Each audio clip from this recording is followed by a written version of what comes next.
Hello everyone, welcome back once again in the 20th lecture series of grammar section on the YouTube channel of Drishti Tutorial Private Limited.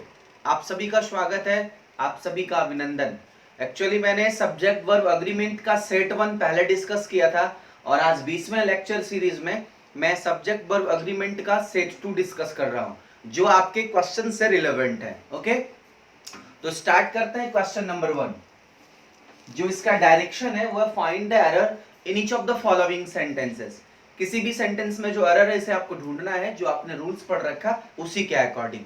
तो पहला question है, he is one of the richest and most generous man of the town. Simple, आप देख पा रहे होंगे, he is one of the richest. One of के बाद आने वाला नाउन प्लूरल होता है, जो मैंने आपको पहले ग्रामर सेक्शन में बताया है। One of the richest and most generous man, और आप देख पा रहे होंगे वन ऑफ के बाद जो हम लोग नाउन लेते हैं वो प्लूरल फॉर्म में लेते हैं।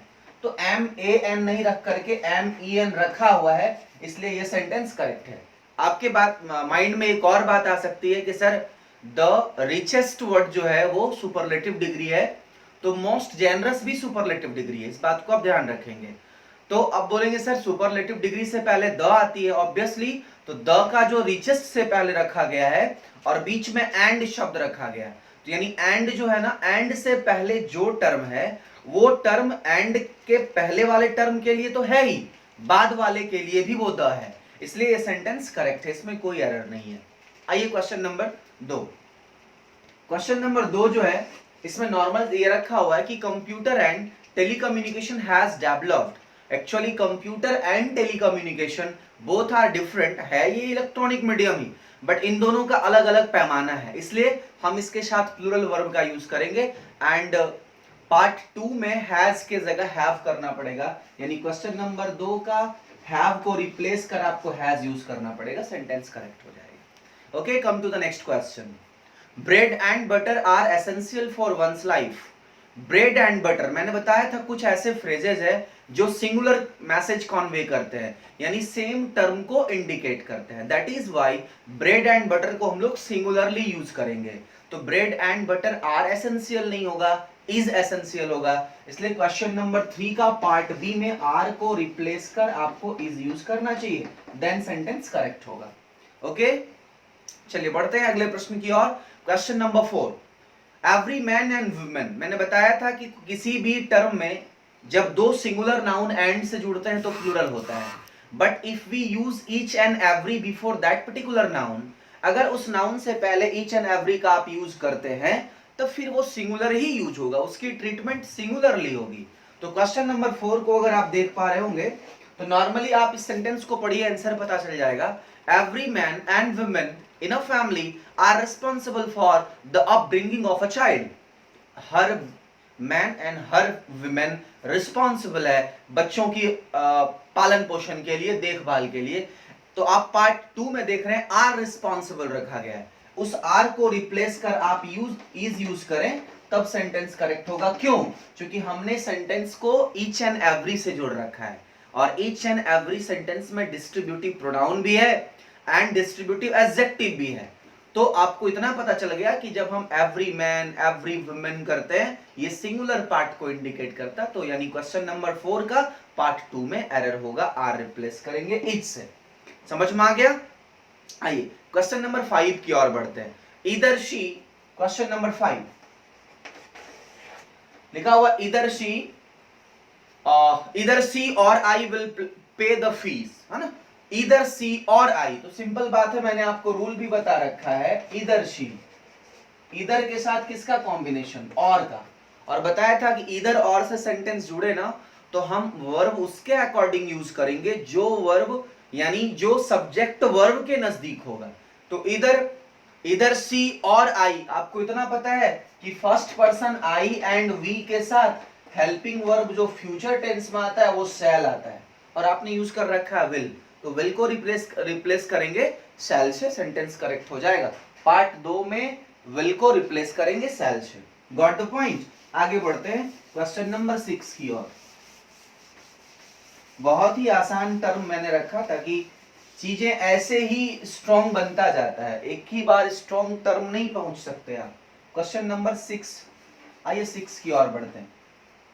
Nothing but trees were seen, simple सा बात है, आप कह रहे हैं नथिंग, सेंटेंस आप नथिंग से बना रहे हैं, nothing but trees were seen, है ना। सिंपल सा आप इसे देखिए, नथिंग बट, यहां पे बट ना प्रेपोजिशन की तरह यूज हुआ है, प्रेपोजिशन, अब यानी सब्जेक्ट आप इसे बना रहे हैं, और बट के बाद लिखा हुआ ट्रीज। क्वेश्चन नंबर 6 की अगर बात करें तो ट्रीज के अकॉर्डिंग वर्ब नहीं होगा, नथिंग के अकॉर्डिंग वर्ब होगा। यानी आप क्वेश्चन नंबर 6 में जो आप वर्ब देख रहे हैं पार्ट 2 में, उसे वॉज से रिप्लेस करेंगे, क्योंकि नथिंग सब्जेक्ट है, ये बट प्रेपोजिशन के रूप में यूज हो रहा है, यानी वॉज यूज होगा, तब जाके सेंटेंस करेक्ट होगा। आपने वर यूज किया है, सेंटेंस में वर है तो वो गलत है, वॉज को प्रेफर करें, है ना। आइए question number 7, each and every man, woman and child was given food, were given food yesterday evening। Question number आपको दिख रहा होगा, 7 नंबर लिखा है each and every man, woman and child, यानी each and every सब के साथ लगा हुआ है, man के साथ भी, woman के साथ भी और child के साथ भी। तो बताया था each and every के सेक्शन में सिंगुलर टर्म यूज होता है, इसलिए आप यहाँ पे यूज कर सकते हैं was, वर को रिप्लेस करेंगे was से, यानी वर वहां पे गलत है। आइए क्वेश्चन नंबर 8 की ओर बढ़ते हैं। 5 hours are too short a time to judge one's character। 5 hours are too short नहीं, is too short, actually 5 hours unit में यूज हो रहा है, यहाँ पे आपने आर यूज रखा है, आर को रॉन्ग करेंगे, इज वहां पे प्रेफर करेंगे, दो ऑप्शन नहीं है, मैं इस तरह से लिख रहा हूं ताकि आप उस चीज को डिक्टेट कर पाए एंड फिगर आउट कर पाए। आइए, तो 5 hours जो है ना, वो एक सिंगुलर, यहाँ पे एक यूनिट ऑफ डायमेंशन में यूज हो रहा है, तो इस तरह से 5 hours आर नहीं, 5 hours इज, क्लियर है। आइए क्वेश्चन नंबर 9 की ओर बढ़ते हैं।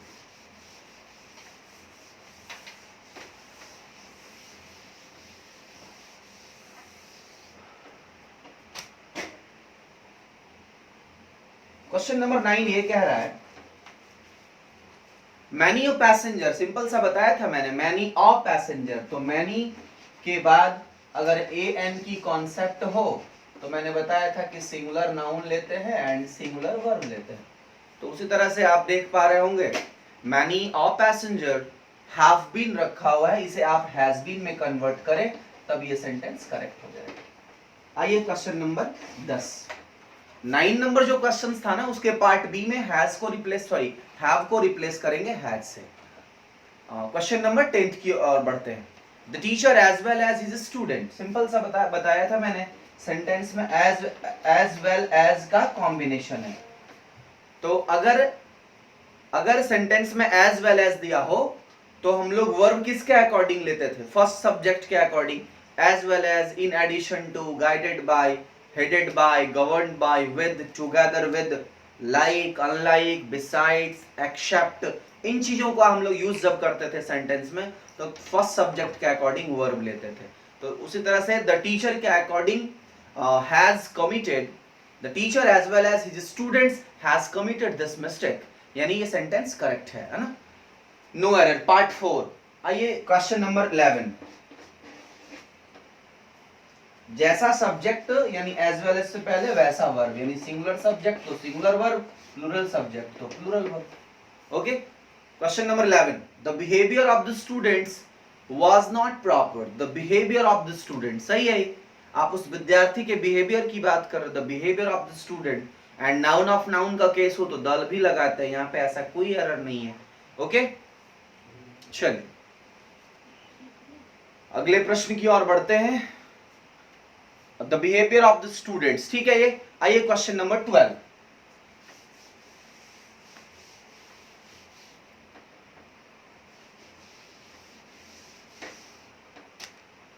क्वेश्चन नंबर 12 ये कह रहा है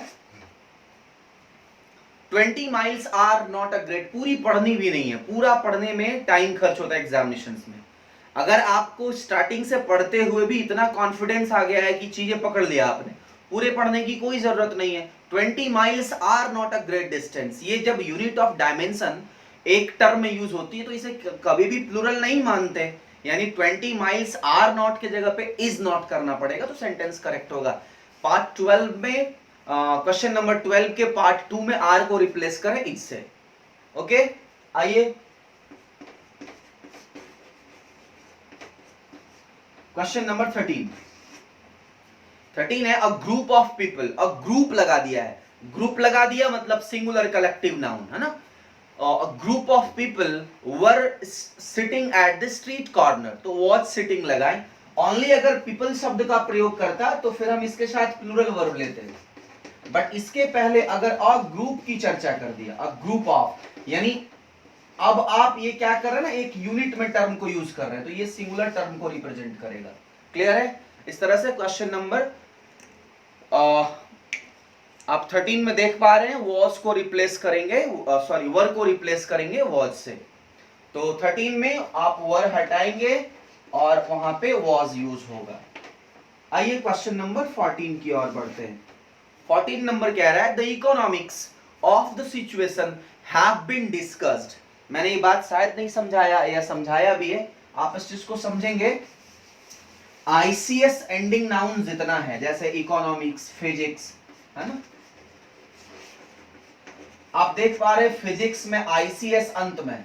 अगर आप इकोनॉमिक्स की बात करें तो इकोनॉमिक्स में भी ICS noun, ICS ending noun है। इस तरह से बहुत सारा शब्द है, फोनेटिक्स, इकोनॉमिक्स, सिविक्स, पॉलिटिक्स, है ना, इन शब्दों के अंत में आईसीएस लगे हुए हैं।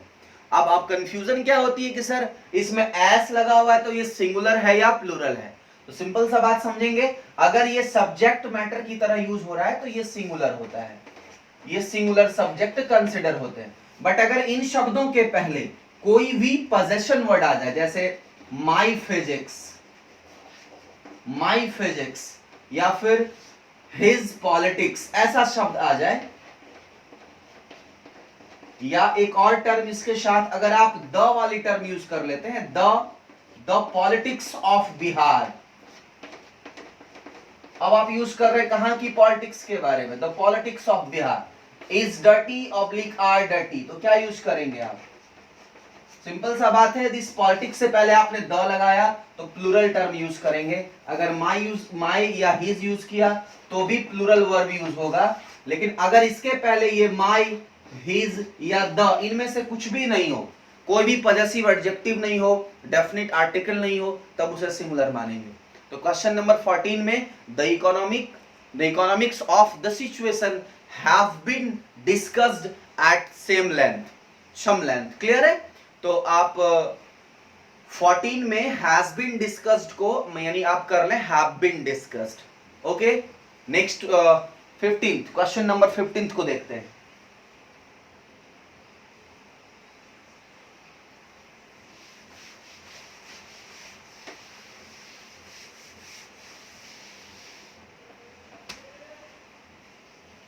आइए 15, बहुत ही आसान सा सीरीज है।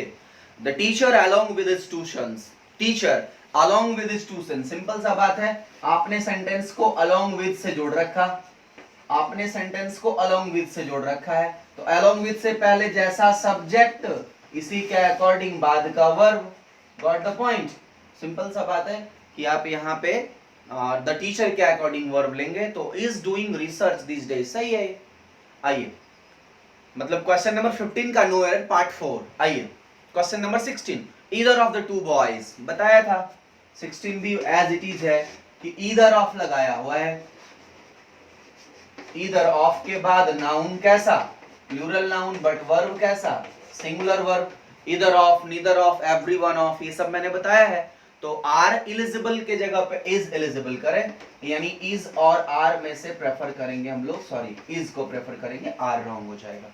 यानी पार्ट बी में ही ये एरर है, और 15 को सॉरी पार्ट बी में इज डूइंग के जगह पे सॉरी आर डूइंग करना होता। 16 आर एलिजिबल है, क्वेश्चन नंबर 16 देखेंगे, आर एलिजिबल है तो आप इज एलिजिबल करें। आइए question number 17, 40 kilometres is a big distance for me. 40 kilometres is a big distance, yes आप यूनिट में यूज कर रहे हैं इसे, और यूनिट वाले टर्म हम लोग सिंगुलर मानते हैं, इसलिए यहाँ पे 17 में कोई एरर नहीं है, नो एरर। क्लियर है? आइए क्वेश्चन नंबर 18, 17 में कोई एरर नहीं, क्योंकि आप यहाँ पे आप ये समझ चुके हैं कि ये यूनिट ऑफ डायमेंशनल टर्म है, यूनिट में मेजरमेंट यूनिट की बात कर रहे हैं। आइए 18 की ओर बढ़ते हैं।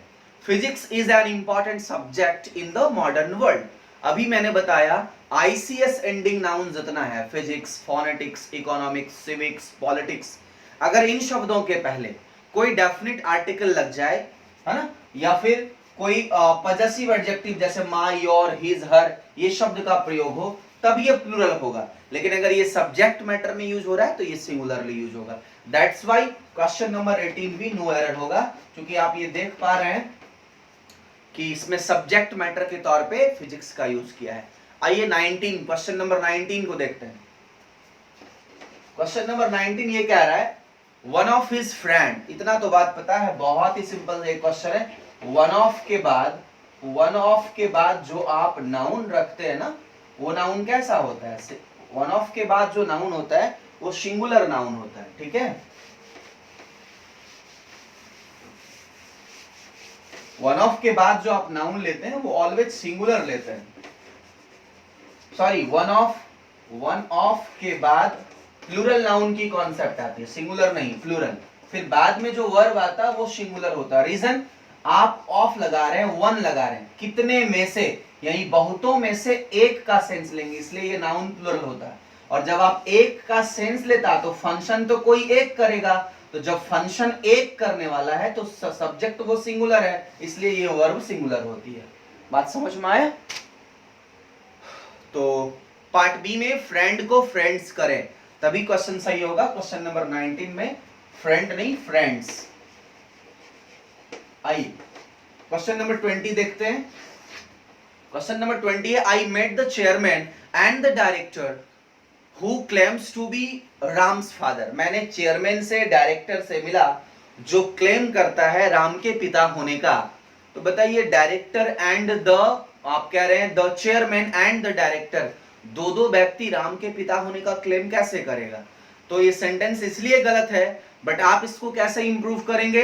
आई met the chairman and the director, यानी पार्ट 2 में जो डायरेक्टर से पहले द लगा है उसको आपको हटाना पड़ेगा, तब सेंटेंस की मीनिंग एक्यूरेट आएगी।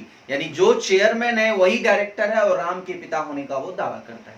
क्लियर है? यानी वो कहता है कि मैं राम का पिता हूं, तो the chairman and the director, तब तो दो अलग अलग व्यक्ति हो जाएंगे, इसलिए पार्ट 2 में डायरेक्टर से पहले द को हटा देंगे, सेंटेंस करेक्ट हो जाएगा। ओनली ऐसे आप लिख सकते हैं द चेयरमैन एंड डायरेक्टर। बात समझ में आया? खैर, आइए क्वेश्चन नंबर 21। क्वेश्चन नंबर 21 लिखा है 4 miles beyond that pasture were seen thousands of cattle including some lambs। तो इस बात को समझिए, थोड़ा सा यहां पे कॉन्सेप्चुअल टर्म है।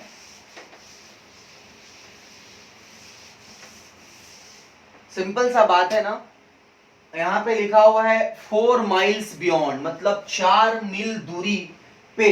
तो 4 मील दूरी मतलब सेंटेंस का सब्जेक्ट अभी शुरुआत नहीं हुआ है। आप देख पा रहे होंगे इतनी लंबी सेंटेंस रखा है 4 miles beyond, इसके बाद सेंटेंस की शुरुआत किया है। तो आप क्वेश्चंस को देखिए, 4 miles beyond that pasture was seen thousands of cattle। तो देखा किसको गया? पास्चर को नहीं देखा गया, कैटल को देखा गया, और कैटल प्लूरल होता है, तो वॉच सीन नहीं होगा, वहां पे वर सीन होगा। समझ में आ गया ये पूरी बातें? वर सीन, तब सेंटेंस करेक्ट होगा। हाँ, आपका कहना होगा सर यहां जो टर्म रखा ये किसको इंडिकेट कर रहा है? तो याद रखिए ये एडवर्ब ऑफ प्लेस को इंडिकेट कर रहा है, ये एडवर्ब ऑफ प्लेस को इंडिकेट कर रहा है। समझ में आ गया ये पूरी तरह से? ये एडवर्ब ऑफ प्लेस। और याद रखेंगे मैं एडवर्ब पढ़ाऊंगा तो क्लियर करूंगा, फिलहाल यहां क्लियर कर रहा हूं कि अगर सेंटेंस की शुरुआत एडवर्ब ऑफ प्लेस से हो जाए तब इन्वर्जन होता है। इन्वर्जन का मतलब होता है पुटिंग वर्ब बिफोर सब्जेक्ट। तो आप देख रहे हैं हेल्पिंग वर्ब भी पहले आया, मेन वर्ब भी पहले आया, और अब लिखा हुआ है कैटल्स क्वेश्चन में। तो यानी हेल्पिंग वर्ब का पहले आना, मेन वर्ब का भी पहले आना, देन सब्जेक्ट का प्लेसमेंट होना, ये इन्वर्जन कहलाता, और ये कंप्लीट इन्वर्जन का पार्ट है। आइए नेक्स्ट क्वेश्चंस की ओर बढ़ते हैं। क्वेश्चन नंबर 21 में वॉच सीन को वर सीन करें। क्वेश्चन नंबर 21 जो है ना, वहां पे वॉच सीन रखा हुआ है, तो आप उसे वर सीन करें तो सेंटेंस करेक्ट होगा। चलिए आइए क्वेश्चन नंबर 22.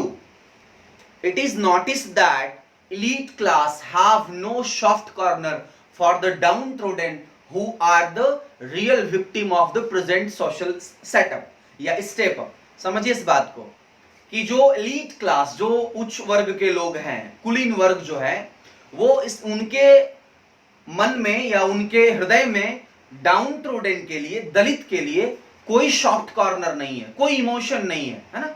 तो एक इलीट क्लास के ग्रुप की बात हो रही है. अभी मैंने बताया था जब एक पर्टिकुलर ग्रुप की बात होती है उसमें कोई डिवीजन का सेंस नहीं होता, तो वो सिंगुलर यूज होता है. इस तरह से क्वेश्चन 22 में जो हैव नो सॉफ्ट कॉर्नर है ना, उसमें आप हैज नो सॉफ्ट कॉर्नर करें, यानी पार्ट 1 में ही हैव को रिप्लेस करेंगे हैज से. आप हैज को करेक्ट मानेंगे, हैव वहां से रिप्लेस होगा. बात समझ में आ गया. आइए 23 की बात करते हैं. Is there any difficulties. Simple सा बात है, डिफिकल्टीज का यूज हो रहा है. जब सेंटेंस में डिफिकल्टीज शब्द रखा है यानी प्लूरल रखा, और जब प्लूरल रखा तो आप इज कैसे यूज कर सकते हैं, आर यूज करेंगे ना. तो इस तरह से 22 में सॉरी 23 में इज देयर एनी डिफिकल्टीज नहीं होगा, are there any difficulties, are का यूज करेंगे. आर और इज में से प्रेफर करेंगे आर को, चूंकि प्रेफरेंस नहीं है सेंटेंस में, मैंने इस तरह से लिखा आपको समझाने के लिए. आइए question number 24. The request of the workers union that their wages should be increased were supported by a vast majority. तो the request of the, request की बात कर रहा है यहां पे, वर्कर्स की बात नहीं कर रहा है, रिक्वेस्ट की बात कर रहा है. यानी रिक्वेस्ट सिंगुलर टर्म होगा, और जो इंक्रीज्ड वर्ड सपोर्टेड लिखा हुआ है ना, उस प्लेस पे आप वॉच सपोर्टेड करें. यानी क्वेश्चन नंबर 24 में वर्ड को रिप्लेस करेंगे वॉच से, यानी पार्ट 2 में इसके एरर है. And the last question for this session is the publisher